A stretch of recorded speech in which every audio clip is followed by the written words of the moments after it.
Mengheningkan cipta selesai. Alhamdulillahirabbil alamin.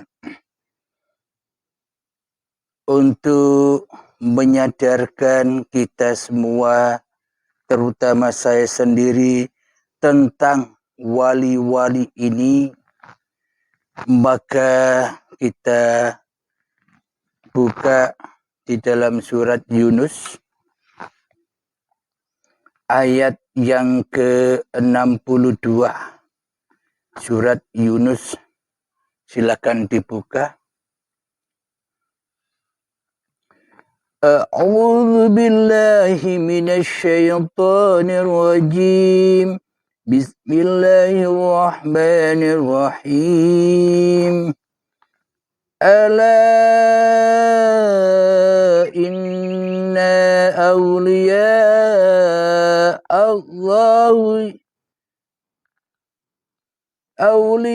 Allah la khawfun alaihim wa lahum yahzanun. Yang artinya, ingatlah wali-wali Allah itu tidak ada rasa takut pada mereka dan mereka tidak bersedih hati.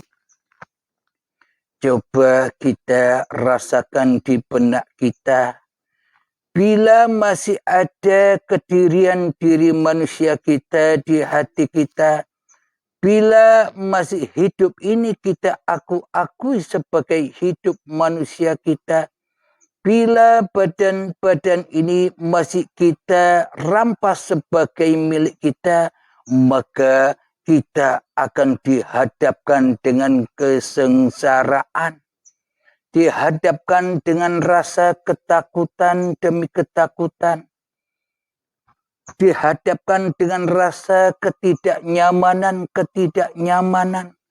dihadapkan dengan rasa penderitaan, kesedihan, kekhawatiran.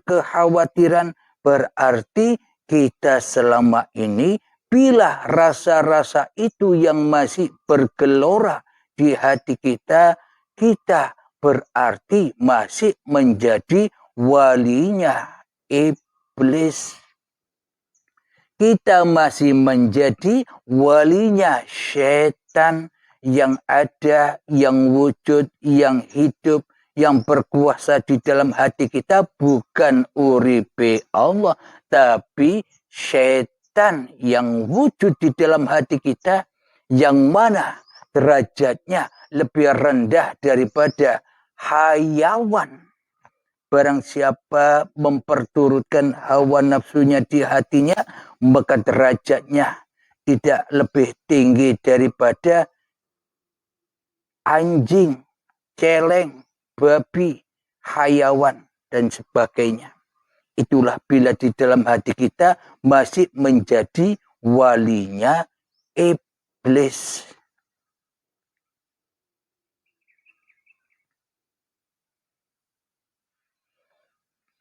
Akan tetapi bila kita sering berlatih di dalam menghening-heningkan kedirian manusia kita, menghening-heningkan kehidupan manusia kita, menghening-heningkan badan manusia kita, menghening-heningkan amalan-amalan apa yang kita perbuat, menghening-heningkan ilmu-ilmu yang kita punya, menghening-heningkan kekayaan yang kita punya, yang wajib dikorbankan agar tidak membelenggu manusianya menjadi walinya setan. Maka bila kita tidak belajar menghening-heningkan itu semua, maknanya bila kita tidak belajar mati sedini mungkin, maka kita takkan pernah menjadi husnul khotimah di dalam setiap perjalanan kehidupan ini. Di hati kita selalu menjadi su'ul khotimah, su'ul azab, su'ul akhlak kepada yang menciptakan kita. Maka dari itu dihadapkanlah di dalam hati kita dengan mara bahaya. Dihadapkan dengan bencana-bencana. Baik bencana hati maupun bencana zahir. Di dalam kehidupan ini kita merasa takut dan khawatir, sedih, gundah gulana. Itulah yang didapat. Kenapa? Karena kita masih cinta berkumpul dengan setan yang terkutuk di dalam nerakanya Allah yang berbahan bakar badan manusia dan hati yang keras melebihi kerasnya batu. Karena hati manusianya masih seperti batu. Yakni dilahirkan dari batu, tidak merasa bahwa diri kita ini hanyalah ciptaan Allah. Maka dari itu disiksalah di dalam azab yang pedih, yakni neraka jahanamnya Allah yang membara menggelora di dalam hatinya selama ini. Ya termasuk saya. Di sini kita sama-sama belajar. Jadi bagaimana ciri-ciri walinya Allah itu? Walinya Allah itu ciri-cirinya ketika di dalam hati kita sudah mempersembahkan dengan rela dan ridho.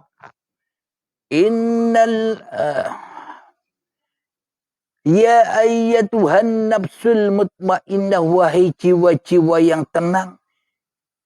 Bagaimana caranya agar jiwa kita bisa tenang? Irji'i ila rabbiki radiyatan mardiyah. Relakan, ridhokan. Pulangkan kembali hak milik Allah, hak milik keadaan yang ada di dunia ini. Semuanya milik Allah. Ketika sudah kita heningkan semua itu, maka disitulah rasa kebahagiaan. Disitulah rasa kemenangan. Disitulah rasa pembebasan jiwa kita. Disitulah yang dimaksud walinya Allah. Jadi seluruh manusia itu sejatinya walinya Allah. Dihidupi oleh Allah, diciptakan oleh Allah, digerakkan oleh Allah, digelar oleh Allah, tapi hanya sangat amat sedikit sekali manusia yang mengetahuinya, manusia yang menyadarinya. Hanya orang-orang yang dikehendaki Allah saja. Itulah waliullah. Hidup yang dihidupi oleh Allah, bukan hidup yang dihidupi oleh setan, walinya setan. Maka ketika sudah dipasrahkan semua kepada Allah, maka tenanglah hatinya, damailah jiwanya. Fadkhuli fi ibadi. Bila sudah dipersembahkan semua, itulah yang dimaksud pengabdian. Di dalam dunia ini, di dalam akhirat ini, tak ada yang selain pengabdian dan persembahan. Jadi orang-orang yang sudah meninggal itu ya sudah mengabdikan lagi kepada yang menciptakannya. Sudah menyembah lagi kepada yang menciptakannya. Menyembah bukan laku-lakunya dohir. Menyembah bukan laku-lakunya dohir ketika sholat, ibadah, puasa dan sebagainya. Bukan itu makna ibadah di sisi Allah. Itu kan ibadah di sisi iblis. Itu kan ibadah di sisi manusia. Yang mana Allahnya masih gaib. Allahnya masih tidak berlaku. Masih menjadi walinya iblis. Semuanya menjadi ibadahnya. Dipersembahkan kepada yang wujud di dalam hatinya. Yakni iblis dan setan. Selama ini kita tidak pernah sedikit pun walaupun sebiji zarah kita beribadah, kita sholat, kita tahajud, kita duhaan, kita puasa, kita haji kepada Allah. Tidak pernah. Yang ada menjadi walinya iblis yang mana semuanya diaku-akui sebagai perbuatan manusianya, sebagai agenda ibadahnya manusianya, sebagai ilmu manusianya, sebagai kekayaan manusianya, sebagai kebanggaan manusianya, sebagai kesombongan manusianya atas manusia yang lainnya. Inilah yang dimaksud wali-walinya iblis. Sementara bila kita masih menjadi walinya iblis, apakah kita bisa ibadah? Apakah kita bisa sholat? Apakah kita bisa mengabdi? Apakah kita bisa menyembah? Ahli neraka kok menyembah? Ahli neraka kok ibadah? Ahli neraka kok sholat? Ahli beramal dan berilmu kok bisa sholat? Ya ndak bisa. Semuanya itu mengarah kepada walinya, yakni iblis dan setan, yakni hawa nafsunya sendiri. Itulah belenggu-belenggu, itulah api-api anar yang sebenar-benarnya di sisi Allah. Kalau api anarnya jahanamnya manusia kan besok. Api-apinya seperti api dunia yang digambar-gambarkan, yang divideo-videokan kehidupan neraka. Ya kan versinya manusia, versinya iblis, versinya walinya setan. Dibayang-bayangkanlah demikian. Jadi tidak ada yang tahu surga dan neraka itu ya kecuali Allah. Manusia hanya angan-angan belaka. Manusia hanya kadhib-kadhib dengan hatinya, berbohong dan berdusta dengan angan-angannya sendiri. Seolah-olah sudah benar angan-angannya dibanding Tuhannya. Maka dari itu Al-Quran inilah sebagai petunjuk yang suci bagaimana supaya manusia kembali kepada Tuhannya. Jangan dibaca-baca seperti dongeng saja. Jangan dihafal-hafal seperti dongeng saja. Tak ada gunanya, malah menambah kita tambah sesat, tambah bangga, tambah mulia, tambah merasa berilmu, tambah merasa ahli surga. Itulah yang dimaksud tambah sesat, tambah jauh dari Tuhannya.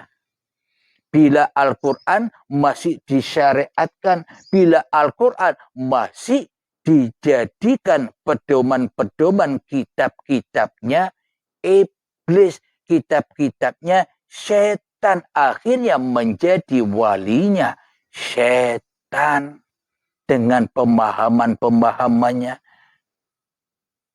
Kenapa? Karena di dalam hatinya yang jadi mursyidnya, yang menjadi pembimbingnya masih iblis dan setan yang nyata di hatinya daripada Allah. Mari kita lanjutkan ayatnya di surat Yunus ayat yang ke-63. Alladzina amanu wa kanu yattaqun, yaitu orang-orang yang beriman dan senantiasa bertakwa. Siapa orang-orang yang beriman itu? Orang-orang yang beriman kepada Allah apa beriman kepada setan? Coba cek hati kita. Bila kita mengaku-ngaku beriman kepada Allah, mestinya Allah lebih wujud daripada setannya. Bila kita mengaku-ngaku beriman kepada Allah, mestinya Allahnya lebih nyata, lebih hidup daripada nyata dan hidup setannya di hati kita. Itulah iman kepada Allah, itulah bertakwa kepada Allah. Sementara kita selama ini menjadi walinya setan, beriman kepada setan, bertakwa kepada setan, yakni bertakwa, beriman menjadi walinya hawa nafsu kita sendiri yang dimursidi, yang dibimbing oleh setan yang sombong, yang tak mau sujud kepada ketiadaannya, yang tak mau sujud kepada keadamannya. Maka dari itu iblis dan setan mengajak-ngajak kita supaya kita ingkar, supaya kita jauh dari Allah. Jadi kita, termasuk saya, Anda semua sekarang sudah tahu hakikat wali dan musuh-musuhnya Allah itu. Ketika nyata di dalam hati kita masih wujud Abdul Halimnya, Abdul Halim inilah walinya iblis, walinya setan, yang mana hatinya selalu pulang rojiun kepada kesetanannya. Hatinya selalu pulang kepada keiblisannya. Apa? Mengaku-ngakui semua apapun yang terjadi, hidup dan badan, dan diantaranya amal-amal, kegiatan, aktivitas, ilmu, kepintaran, semuanya diakui milik Abdul Halimnya. Inilah yang dimaksud beriman dan bertakwa kepada iblis dan setan, menjadi walinya setan. Alhamdulillahirabbil alamin.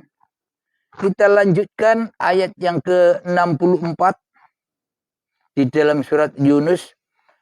Bismillahirrahmanirrahim. Lahumul busyra fil hayatid dunya wa fil akhirah. La tabdila li kalimatillah.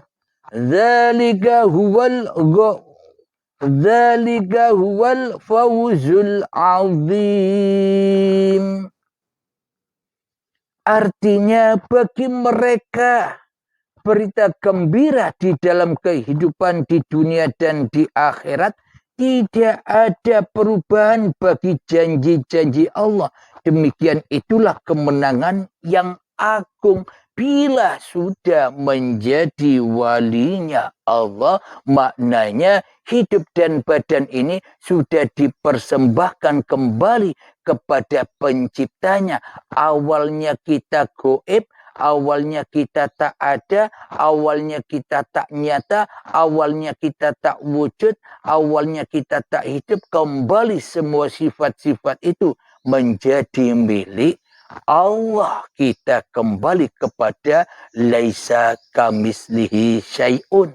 Kembali kepada sifat sejati diri manusianya yang tidak bisa dijadikan apa-apa dan yang tak bisa menjadi siapa-siapa. Dan apa-apa serta siapa-siapa di dalam genggaman kekuasaan yang menciptakannya. Itulah yang dimaksud Allah Maha Nyata, jengleh-jengleh, jelas keberadaannya. Dan itulah bagi orang-orang yang sudah menemukan titik pencariannya, titik kematiannya, titik keheningannya, maka yang ada hanyalah kebahagiaan.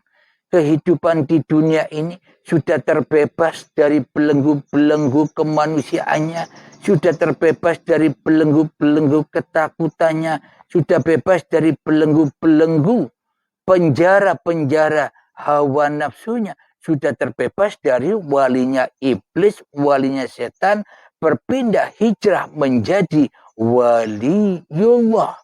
Maknanya bukan manusianya lo ya yang wali. Jangan salah sangka lagi.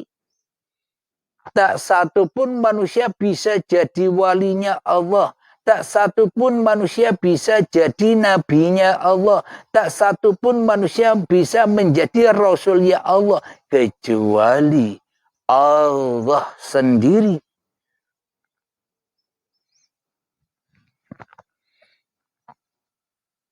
Araftu Rabbi birabbi. Aku mengenal Tuhanku dengan Tuhanku. Aku melihat Tuhanku dengan Tuhanku. Aku mengerti Tuhanku dengan Tuhanku. Aku menyaksikan Tuhanku dengan Tuhanku. Aku beramal kepada Tuhanku dengan Tuhanku. Aku sholat dengan Tuhanku.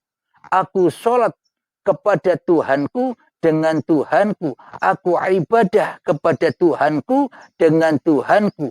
Aku berilmu kepada Tuhanku dengan Tuhanku. Aku hidup dengan Tuhanku. Aku hidup ini dihidupi Tuhanku dengan Tuhanku. Maka itulah yang dimaksud al-wali. Ketika diri kita sudah sepi, bersih, gelap dari kekuasaan iblis dan setan. Itulah masa-masa kembalinya manusia. Inna lillahi wa inna ilaihi roji'un. Jadi orang-orang yang sudah meninggal semuanya, yang sudah mendahului kita itu siapa? Itu kan semuanya walinya Allah. Dari Allah kembali kepada Allah. Mereka yang sudah meninggal itu tidak punya kekuasaan untuk terlahir ke dunia. Dan tidak punya kekuasaan untuk kembali kepada Allah. Selain diperankan Allah. Selain diperjalankan Allah. Wallahu khalaqakum wa ma ta'malun. Allah lah pencipta kamu semua dan Allah lah pencipta apapun yang kau kerjakan. Maka dari Allah kembali kepada Allah. Siapa wali-walinya Allah? Mereka yang sudah kembali kepada Allah. Itulah al-wali. Jadi wali itu ya Allah sendiri. Ketika manusianya masih ada ya jadi walinya iblis dan setan.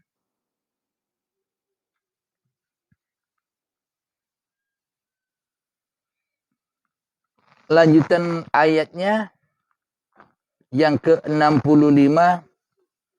Bismillahirrahmanirrahim. Wala yahzunka qawluhum innal izzata lillahi jami'a wa huwas sami'ul alim. Huwas sami'ul alim. Artinya, dan janganlah engkau sedih oleh perkataan mereka. Sungguh kekuasaan itu seluruhnya milik Allah. Dia maha mendengar, maha mengetahui. Pas sudah ayatnya. Sangat amat jelas. Semua kejadian-kejadian syariat itu hakikatnya ya milik al-wali. Milik makrifat. Tak ada syariat tanpa makrifat. Adanya syariat karena adanya makrifat. Adanya manusia karena adanya Allah. Adanya pergerakan, perbuatan, aktivitas manusia karena adanya uripe Allah. Jadi kita jangan sedih lagi. Jangan takut lagi menghadapi kehidupan ini. Inilah orang-orang yang menjadi wali Allah. Bukan manusianya yang jadi wali. Jangan salah paham lagi. Bila masih ada manusianya yang merasa menjadi wali. Ya masih walinya iblis. Ya masih walinya setan. Siapakah waliullah itu? Ketika dirinya tak ada di dalam hatinya. Yang ada hanya innani anallah. La ilaha illa ana. Itulah Allah sendiri. Bila kitanya rela, ridho dibaiat Allah. Rela, ridho dimatikan oleh Allah. Kalau kita masih merasa hidup terus, ya jadi iblis terus. Ibadah apapun tak akan pernah bisa sampai kepada Tuhannya. Maka tambah jauhlah dengan ibadah dan sholatnya, tambah jauh dari Tuhannya. Kenapa? Karena sholat dan ibadahnya bukan kepada walinya, tapi kepada wali iblis dan setannya. Diakui milik hawa nafsunya.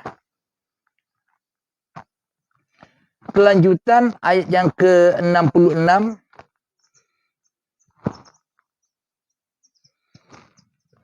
Ala inna lillahi man fis samawati wa man fil ardh wa ma يتبع الذين يدعون من دون الله شركاء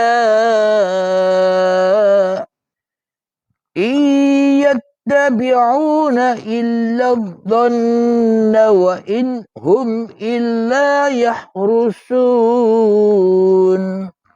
Yang artinya ingatlah, milik Allah meliputi siapa yang ada di langit dan siapa yang ada di bumi. Dan orang-orang yang menyeru sekutu-sekutu selain Allah tidaklah mengikuti suatu keyakinan. Mereka hanya mengikuti prasangkaan belaka. Jelas sudah ya Allah. Dan mereka hanyalah menduga-duga, angan-angan, imajinasi dengan hawa nafsunya, bayang-bayang kemauan. Alhamdulillahirabbil alamin. Subhanallah, maha benar Allah dengan segala firman-Nya, dan bukan dongeng belaka dan bukan syariat belaka, karena pelajaran, karena kitab suci itu sebenarnya pelajaran hati, kitab sucinya hati. Berhubung yang memahami menduga-duga, yang menafsiri hanyalah menduga-duga belaka, prasangkaannya belaka dengan hawa nafsunya, dengan wali iblis dan setannya, maka hukum-hukum yang ada di Al-Quran akhirnya menjadi hukum syariat, hukum manusianya. Maka dari itu, marilah kembali kepada kefitraan apa yang diajarkan oleh para nabi dan para rasul, terutama Kanjeng Nabi Muhammad. Apa yang telah dicontohkan Kanjeng Nabi Muhammad telah diabadikan. Contoh iman yang sebenar-benarnya iman itu adalah telah dicontohkan oleh baginda Nabi Muhammad sallallahu alaihi wasallam. Muhammad, bukan kau yang lempar, aku yang lempar. Muhammad, bukan kau yang memanah, aku yang memanah. Berarti Muhammadnya kan Adam, berarti Muhammadnya kan rawujud, berarti Muhammadnya kan rahidup, berarti Muhammadnya kan tidak kuasa. Yang ada, yang kuasa, yang wujud, yang hidup hanyalah uripe Allah.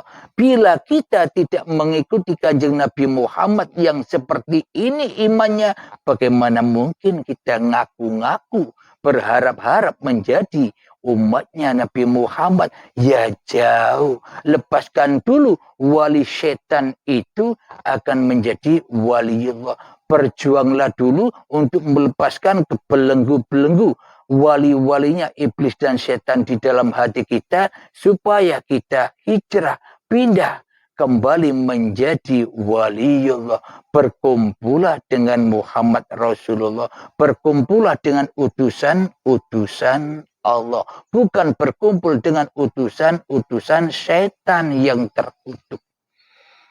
Alhamdulillahirabbil alamin. Semoga saya khususnya dan semoga kita semua senantiasa diberikan kepahaman, diberikan hidayah oleh Allah Subhanahu wa taala.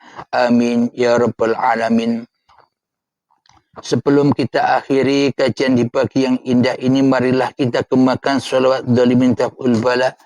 Allahumma salli ala sayyidina Muhammad wa ashghili zalimin bil zalimin. Allahumma salli ala sayyidina Muhammad wa ashghili zalimin bil zalimin wa ahrijna min bainihim salimin wa ala alihi wa sahbihi ajma'in. Alhamdulillahirabbil alamin. اللهم يا قاضي الحاجات، اللهم يا مجيب الدعوات، اللهم يا رافع الدرجات، اللهم يا محل المشكلات، اللهم يا شافي الأمراض، اللهم يا كافي المهمات، اللهم يا دافع البليات، اللهم اختم لنا بالإيمان، اللهم اختم لنا بالإسلام. ربنا آتنا في الدنيا حسنة وفي الآخرة حسنة وقنا عذاب النار. وصلى الله على سيدنا محمد وعلى آله وصحبه وسلم والحمد لله رب العالمين. آخر الكلام.